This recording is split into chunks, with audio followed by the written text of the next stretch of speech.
ଅତି ଦୁଃଖର ବିଷୟ ଯେ ସାଇପ୍ରିୟା ନଗର ବେଣ୍ଡିଂ ଜୋନ୍ ପଛପଟେ ଯେଉଁ ମିନି ପାର୍କ ଗୋଟେ ପୌର ପରିଷଦ ତରଫରୁ ତିଆରି ହେଇଛି ସେଟା ଅତି ନିମ୍ନମାନର ତିଆରି ହେଇଛି ପ୍ରଥମତଃ। ଏବଂ ଦ୍ୱିତୀୟ କଥା ହେଉଛି ତା ଭିତରକୁ ଆପଣ ଯଦି ଥରେ ଯାଇ ଦେଖିବେ ତ ସେଥିରେ ଯେଉଁ ଲାଗିଥିବା ଖେଳନା ଜିନିଷ କିମ୍ବା ଦୋଳି କିମ୍ବା ଅନ୍ୟାନ୍ୟ ଜିନିଷ ସବୁ ନିମ୍ନମାନର ଲାଗିଛି, ନୂଆକରି ହେଇଛି, କିନ୍ତୁ ଅଧିକାଂଶ ସେଥିରୁ ଭାଙ୍ଗିରୁଜି ଗଲାଣି।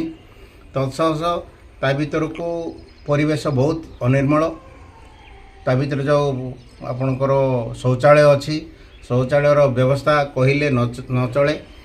କାହିଁକି ନା ତା ଭିତରେ ଆପଣ ଯାଇକି ଦେଖନ୍ତୁ, ତା ଭିତରେ ସେ ଶୌଚାଳୟ ଭିତରେ ବିଭିନ୍ନ ପ୍ରକାର ଝାଟି ମାଟି ବିଭିନ୍ନ ପ୍ରକାର ଅସାମାଜିକ ଜିନିଷ ଗୋଟେ ତା ଭିତରେ ଭର୍ତ୍ତି କରି ରଖିଛନ୍ତି। ଏବଂ ସନ୍ଧ୍ୟା ସମୟରେ ସହରରୁ ଯେଉଁ ଅସାମାଜିକ ବ୍ୟକ୍ତିମାନେ ତା ଭିତରେ ପଶି ସେହି ପାର୍କ ଭିତରେ ପଶି ମଦ ପିଉଛନ୍ତି ଏବଂ ସେ ଯେଉଁ ମଦ ବୋତଲ ଗୁଡ଼ାକ ସେଇଠି ତଳେ ଚାରିଆଡ଼େ ବିଛେଇକିରି ପକାଇଛନ୍ତି ଏବଂ ଭାଙ୍ଗି ଯାଇକି ମଧ୍ୟ କିଛି କାଚ ଖଣ୍ଡ ସେଥିରେ ପଡ଼ିଛି। ତଳେ ପିଲାମାନଙ୍କର ପାଦରେ ସେ ଯାକ ପଶିଯିବାର ବି ଚାନ୍ସ ଅଛି। ପିଲାମାନେ ଖେଳିଯିବା ପାଇଁ ସେଇଠିକି ସୁରକ୍ଷିତ ମନେ କରୁନାହାନ୍ତି ଏବଂ ଅନ୍ୟାନ୍ୟ ଯେଉଁ ଆମର ପ୍ୟାରେଣ୍ଟସ୍ ମାନେ ପିଲାମାନଙ୍କର ପ୍ୟାରେଣ୍ଟସ୍ ମାନେ ପିଲାଙ୍କୁ ସେଇଠିକୁ ପଠାଇବା ପାଇଁ ବୋଲିକିରି ବିଭିନ୍ନ ସମୟରେ ଭୟ କରୁଛନ୍ତି, ଯେହେତୁ ତା ଭିତରେ କୌଣସି ପ୍ରକାର ବ୍ୟବସ୍ଥାର ଠିକ୍ ନାହିଁ।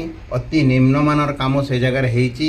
ଦୁଃଖର ବିଷୟ ଯେ ଏହାକୁ ରକ୍ଷଣାବେକ୍ଷଣ ଟୋଟାଲ କେହି ହାତକୁ ନେଇନାହାନ୍ତି, କାହାକୁ ଦିଆଯାଇନି ବୋଧହୁଏ। ତେଣୁ ମୁଁ ଅନୁରୋଧ କରୁଛି ପୌର ପରିଷଦକୁ ଯେ ଅତି ଶୀଘ୍ର ସେ ଜାଗାରୁ ସେଇ ମିନି ପାର୍କଟାକୁ ସ୍ଥାନାନ୍ତରିତ କରି ଅନ୍ୟ ଜାଗାରେ ଭଲ ଜାଗାରେ କରନ୍ତୁ, ଯଦ୍ୱାରା କି ସମସ୍ତଙ୍କର ସାଇପ୍ରିୟା ନଗର ଗୋଟେ ବହୁତ ବଡ଼ ଏରିଆ, ସମସ୍ତଙ୍କର ପିଲା ସେଇଠି ଖେଳିବାକୁ ଯିବେ ସନ୍ଧ୍ୟା ସମୟରେ। ତେଣୁ ସେଇ ଯେଉଁ ଅସାମାଜିକ ବ୍ୟକ୍ତିମାନେ ସେଇ ଜାଗାରେ ଯେଉଁ ବସି ପିଆପିଇ କରୁଛନ୍ତି ତାକୁ ଯେମିତି ରୋକିବେ ଏବଂ ସ୍ଥାନାନ୍ତରିତ କରିବେ।